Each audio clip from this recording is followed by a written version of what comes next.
सुप्रभात बच्चों, इस विद्या में आपका स्वागत है। हम लोग कारक के बारे में पढ़ रहे हैं। तो हम लोगों ने कर्ता, कर्म, करण और संप्रदान कारक में पढ़ चुके हैं। तो आइए बच्चों, अभी हम अपादान कारक के बारे में पढ़ेंगे, जिसको हम लोग पंचमी विभक्ति भी कहते हैं।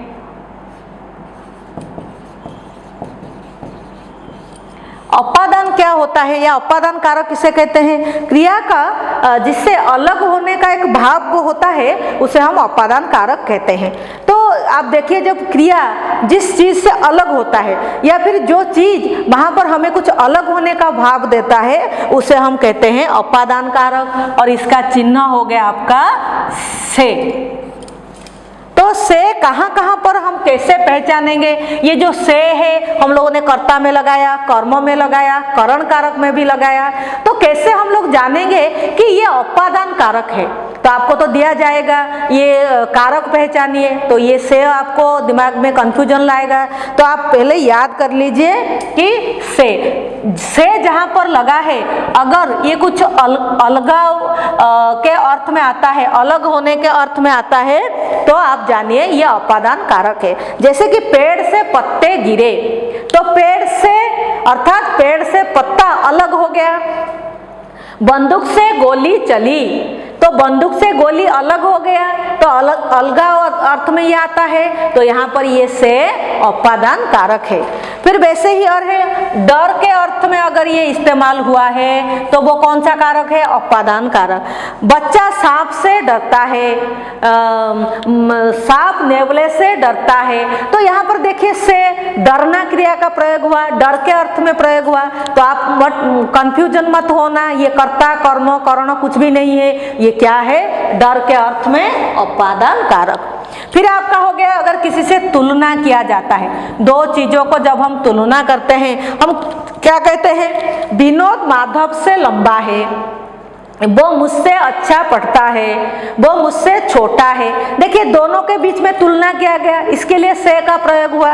तो अगर वो तुलना के अर्थ में किया जाता है, तो वो अपादान कारक का से है। फिर दूरी के अर्थ में, किसी चीज की दूरी के अर्थ में अगर इसे व्यवहार किया जाता है, जैसे आपसे पूछा जाएगा कटक से भुवनेश्वर कितने किलोमीटर है, आपके स्कूल से आपका घर कितना किलोमीटर है, यहाँ पर जो से का प्रयोग हुआ है, ये किसकी? दो स्थानों के बीच में जो दूरी होता है, उसके अर्थ में प्रयोग हुआ है। तो ये कौन सा कारक आपका हो गया? अपादान कारक। फिर काल विधि के अर्थ में,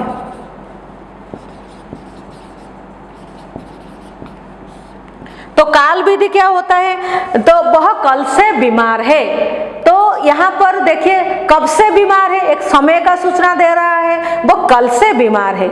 मैं आज से स्कूल जाऊंगा, वे परसों से अपना काम शुरू करेंगे। तो ये जो से यहाँ पर बच्चों लगा है, आप कैसे जानोगे कि ये कौन सा कारक का चिन्ह है? ये काल समय के अनुसार लगा गया है, इसलिए ये अपादान कारक है। फिर आपका उत्पत्ति का अर्थ में अगर इस्तेमाल किया जाता है, उत्पत्ति के अर्थ में क्या होता है? दूध से दही बनता है, हिमालय से गंगा निकलती है। तो यहाँ पर ये जो से का प्रयोग बच्चों हुआ है, ये कौन सा कारक है? अपादान कारक है। फिर आपका रक्षा करने के अर्थ में,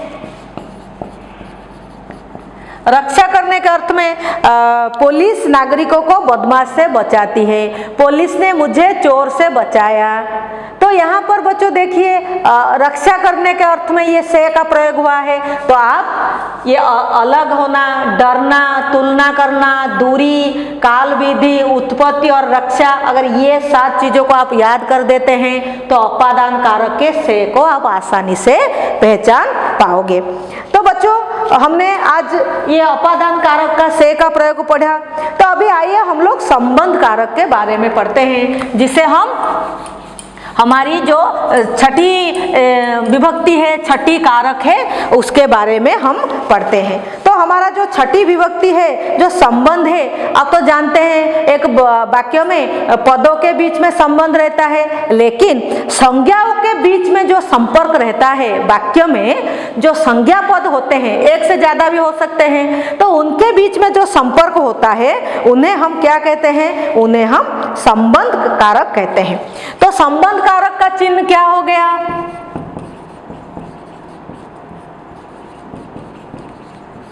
आपका का की, के, रा, रे, ना, नी, ने। तो ये जो चिन्ह है ये आपके संबंध कारक के चिन्ह है। तो संबंध कारक में क्या होता है बच्चों, का परसर्ग का ही प्रयोग होता है।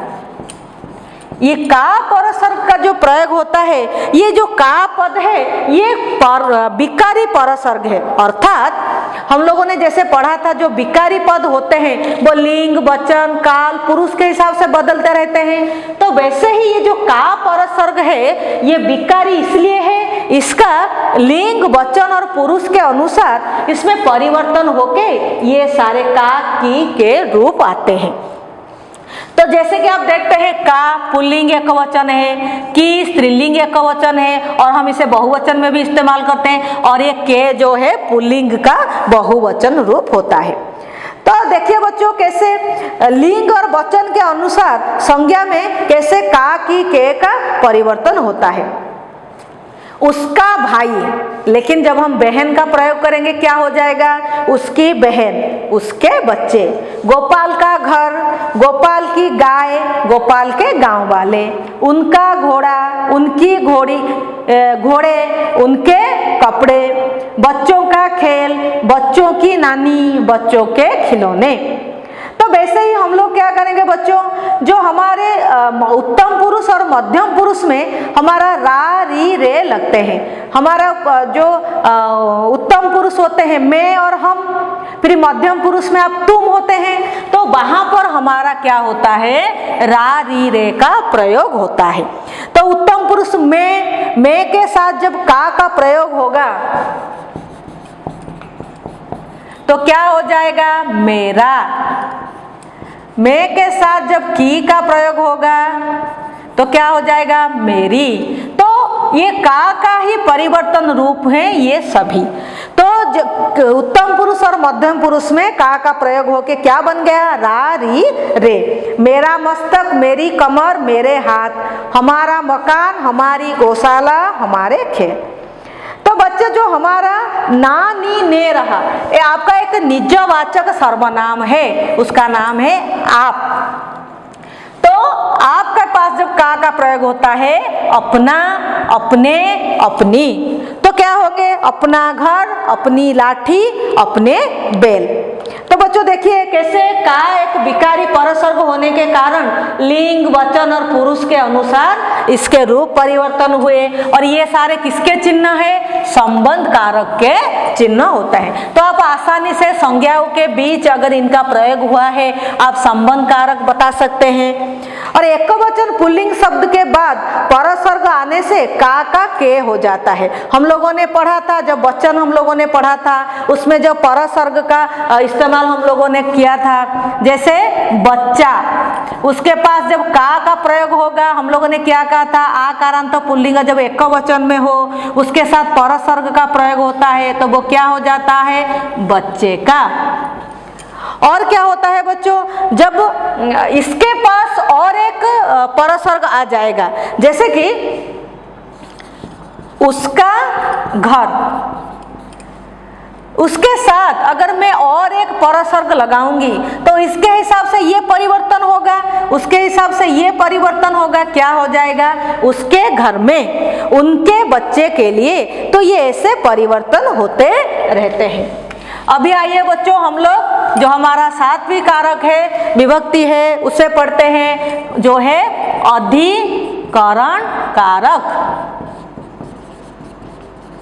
जो अधिकरण कारक बच्चों होता है, तो आप लोगों ने जैसे हम लोगों ने 6 पढ़ चुके हैं, उसमें अधिकरण कारक जो होता है, अधिकरण कारक क्या होता है, क्रिया के होने का जो स्थान और समय होता है उसे हम अधिकरण कारक कहते हैं। अर्थात जो क्रिया कौन से स्थान में वह संपादित हुआ या घटा, या कौन से समय पर यह घटा, उसको हम अधिकरण कारक कहते हैं।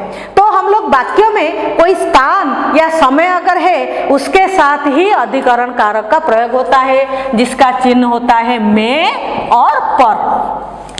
तो कहाँ पर होता है, जैसे कि हम लोगों ने देखा कि ये स्थान और समय के साथ होता है, तो हम लोग क्या करेंगे, अभी पहले मैं का व्यवहार देखेंगे। अगर स्थान हम जो कहते हैं कि क्रिया कौन से स्थान पर घटा उसे अधिकरण कारक कहते हैं। तो मैं, अगर वह स्थान किसी भीतर का हिस्सा हो तो वहां पर मैं का प्रयोग होता है। कमरे में मेज है तो कमरे के भीतर, कमरे के अंदर। मेरे मामा गांव में रहते हैं, गांव के अंदर रहते हैं, भीतर रहते हैं। समय की अवधि के लिए भी मैं का प्रयोग होता है। समय की अवधि क्या होता है? पिताजी 2 दिन में गांव से लौटेंगे। कितने दिन के अंदर लौटेंगे? 2 दिन के अंदर लौटेंगे। तो पिताजी 2 दिन में गांव से वापस आएंगे। 1 साल में कितने ऋतु होते हैं? तो 1 साल के भीतर, 1 साल के समय के अंदर, तो इसलिए मैं का प्रयोग होगा।